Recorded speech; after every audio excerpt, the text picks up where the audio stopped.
안녕하세요 여러분. 오늘의 흥미로운 영상 내용은 트럼프 MAGA 라이트 정책과 유권자 반응, 그리고 플로리다의 불법 이민 단속과 그 영향에 관한 것입니다. 우선 좋아요 버튼을 누르고 채널 구독 및 알림 설정도 잊지 마세요.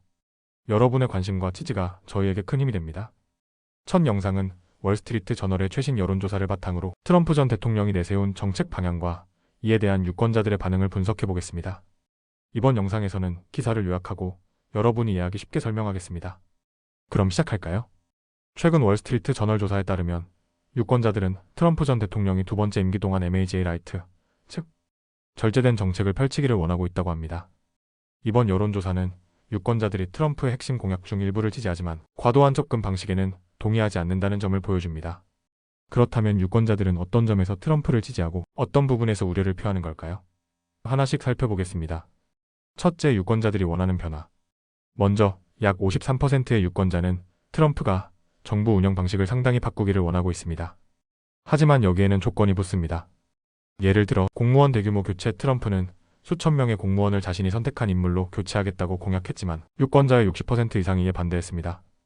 교육부 폐지 연방정부 축소를 위한 트럼프의 또 다른 제안에도 대다수 유권자가 반대했습니다. 둘째, 이민 정책에 대한 반응.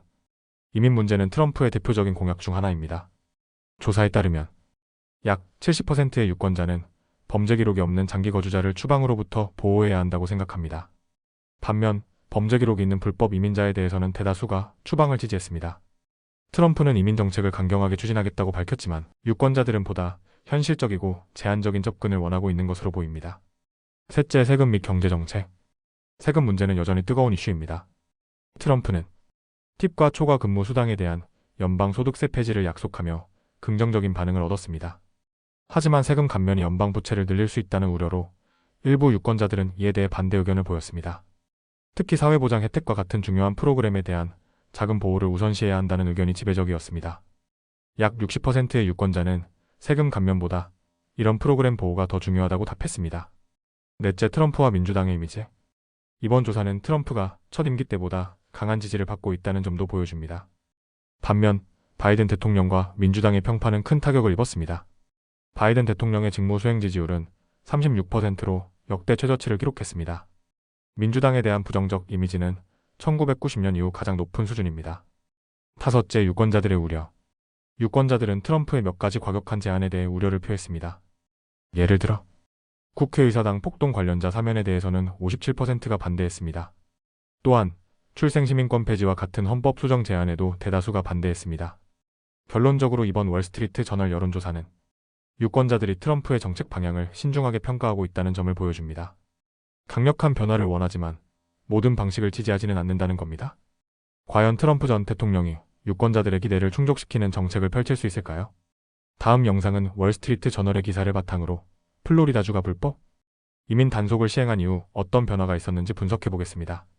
이 영상에서는 플로리다의 사례가 미국 전역에 어떤 교훈을 주는지 다뤄보고 트럼프 전 대통령의 이민 정책 방향과의 연관성도 살펴보겠습니다. 끝까지 시청해주세요. 플로리다주는 2023년 불법 이민을 단속하는 법을 도입하며 미국에서 가장 엄격한 이민 정책 중 하나를 시행했습니다. 당시 많은 전문가들은 이 법이 플로리다 경제, 특히 건설과 농업 같은 이민 노동력에 크게 의존하는 산업에 심각한 타격을 줄 것이라고 경고했는데요. 그러나 실제 결과는 어떨까요? 하나씩 알아보겠습니다. 첫째, 불법 이민 단속의 주요 내용.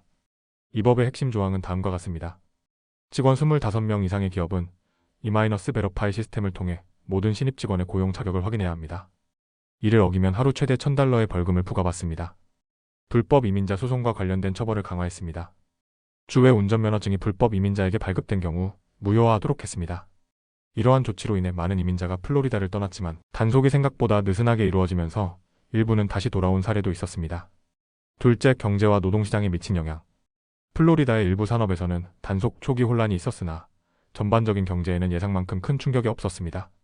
건설업과 농업에서는 이민자 의존도가 높아 초기 인력 부족이 발생했지만 쿠바, 베네수엘라 등에서 온 신규 이민자들로 일부 공백이 메워졌습니다. 한편 직원 25명 이하의 소규모 기업은 이 법의 적용을 받지 않아 큰 영향을 받지 않았습니다.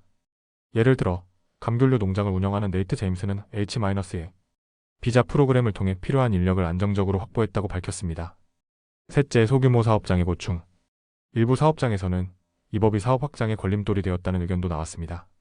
보유건과 조경 사업을 운영하는 한 사업주는 E-베러파이로 인해 신규 직원 채용이 어려워졌다고 말했습니다. 이로 인해 인력 부족이 가중되고 사업 성장에 제한이 생겼습니다. 레스토랑 체인 운영자 존 호는 이 법이 통과된 이후 지원자가 25에서 50% 감소했다고 밝혔습니다. 이는 특히 신규 매장 운영에 어려움을 주고 있습니다. 넷째, 이민자와 가족들의 불안. 이 법의 시행은 이민자와 그 가족들에게도 심리적, 경제적 스트레스를 가중시켰습니다. 한 조사에 따르면 미국 시민이 아닌 이민자의 약 63%가 이 법으로 인해 재정적 스트레스가 증가했다고 응답했습니다. 사우스 플로리다 대학의 연구에 따르면 이러한 변화는 이민자 가정에 큰 영향을 미쳤습니다. 다섯째, 트럼프 전 대통령의 정책과의 연관성. 트럼프 전 대통령은 재임 시절부터 이민 정책에 강경한 입장을 취해왔습니다. 그의 주요 공약 중 하나는 대규모 불법 이민자 추방 캠페인과 이민제도의 개편인데요. 플로리다의 사례는 트럼프 행정부가 추진할 정책 방향의 중요한 참고 자료가 될 수 있습니다. 여섯째, 법 시행의 제한적 효과.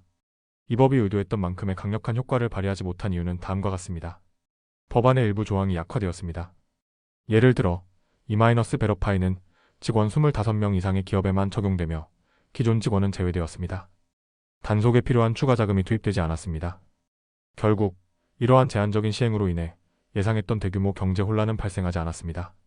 결론적으로 플로리다의 사례는 강경한 이민 단속 정책이 실제로 얼마나 효과적인지에 대한 중요한 교훈을 제공합니다.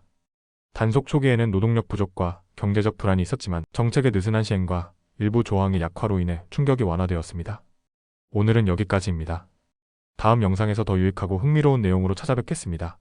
이 영상은 투자 의견이 아닙니다. 매우 감사합니다.